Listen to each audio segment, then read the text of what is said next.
Assalamualaikum warahmatullahi wabarakatuh. Alhamdulillahirabbil alamin. Wassalatu wassalamu ala asrafil anbiya'i wal mursalin wa ala alihi wa ashabihi ajma'in, amma ba'd.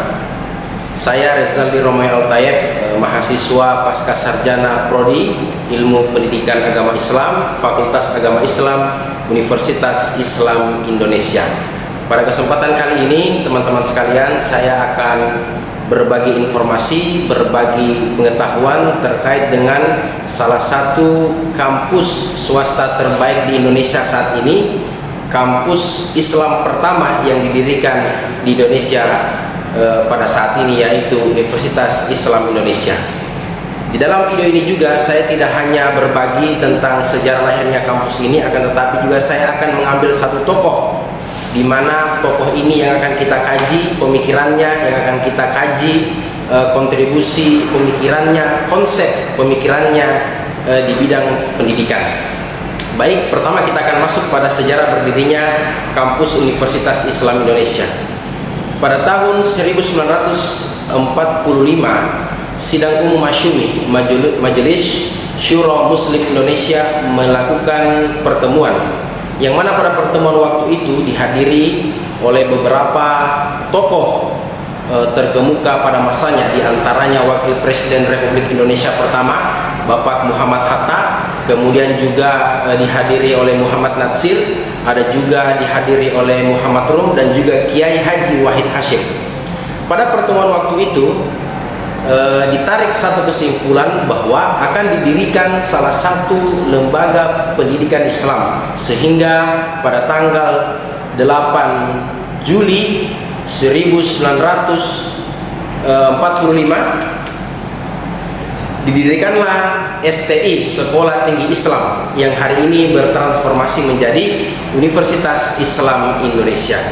Universitas Islam Indonesia, atau yang lebih kita sering dengar dengan istilah UII, merupakan salah satu kampus swasta terbaik di Indonesia saat ini.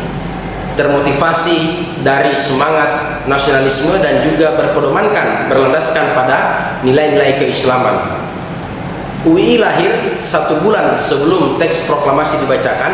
Saat ini UII telah tumbuh berkembang menjadi salah satu kampus terbaik untuk menuntut ilmu.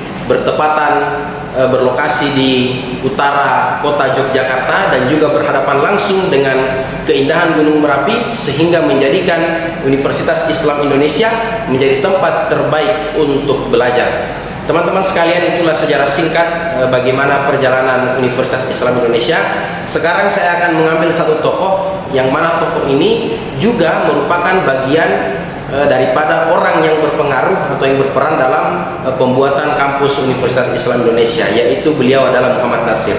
Teman-teman sekalian, Muhammad Natsir lahir di Sorong. Sorong merupakan salah satu kabupaten yang terletak di Sumatera Barat. Beliau lahir pada tanggal 17 Juli 1908 dan meninggal pada tanggal 6 Februari 1993. Beliau merupakan seorang ulama. Beliau juga merupakan seorang politisi dan akademisi.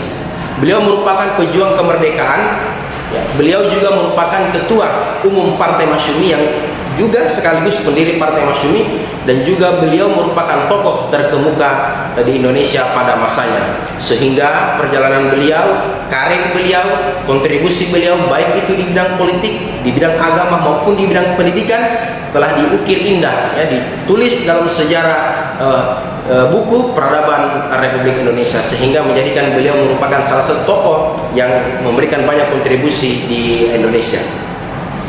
Kemudian teman-teman sekalian, kontribusi beliau di dalam dunia pendidikan itu terbukti dari kontribusi beliau, atau beliau merupakan aktor daripada dibentuknya Universitas Islam Indonesia. Kemudian gagasan beliau, konsep yang ditawarkan terhadap pendidikan Islam, beliau memiliki 5. Yang pertama adalah konsep Islam itu sendiri. Menurut Muhammad Natsir, konsep pendidikan Islam harus bersifat integral, kemudian harmonis dan universal. Pendidikan integral adalah pendidikan yang memadukan intelektual, moral dan spiritual. Kemudian pendidikan yang harmonis adalah pendidikan yang menyelaraskan seluruh potensi yang ada pada peserta didik. Kemudian pendidikan universal adalah pendidikan yang merata, artinya seluruh lapisan masyarakat di Indonesia, baik di barat maupun di timur, hitam ataupun putih, semua berhak mendapatkan pendidikan yang layak. Pertama. Kemudian yang kedua, konsep yang ditawarkan oleh Muhammad Natsir terhadap pendidikan Islam kita, yaitu konsep dasar pendidikan Islam. Muhammad Natsir dengan tegas mengatakan bahwa pendidikan harus bisa membawa kita kepada jalan yang benar. Pendidikan Islam harus bisa mengantarkan manusia tunduk dan patuh kepada seluruh perintah Allah Subhanahu wa taala, dan juga kita tidak bisa menutup diri dari manapun itu, entah itu dari barat maupun dari timur. Selama pendidikan itu benar menurut agama kita, maka kita berhak mengkaji dan mempelajarinya. Kemudian yang ketiga, tujuan daripada pendidikan. Menurut Muhammad Natsir, tujuan daripada pendidikan adalah bagaimana pendidikan itu bisa membentuk manusia menjadi manusia beriman, berakhlakul karimah, dan bertakwa kepada Allah Subhanahu wa taala, dan juga maju serta mandiri, dan yang lebih penting adalah bisa memberikan kebahagiaan baik itu di dunia maupun kebahagiaan di akhirat. Kemudian yang keempat, kurikulum pendidikan.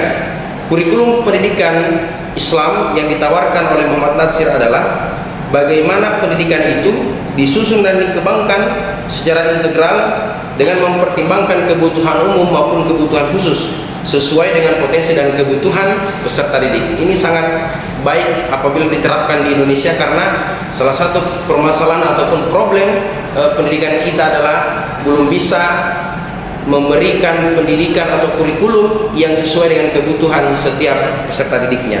Kemudian yang terakhir adalah tujuan ataupun fungsi dan peran pendidikan adalah bagaimana pendidikan itu harus berperan sebagai sarana untuk memimpin dan membimbing manusia menjadi manusia yang berakhlak karimah, manusia yang mulia, kemudian manusia yang tunduk dan patuh, serta mendekatkan diri kepada Allah Subhanahu wa taala. Inilah beberapa konsep yang ditawarkan oleh Muhammad Natsir yang menurut saya kalau ini diterapkan di seluruh lembaga pendidikan kita, maka pasti akan bisa menjawab kemudian menantang beberapa persoalan yang melanda pendidikan di negara kita.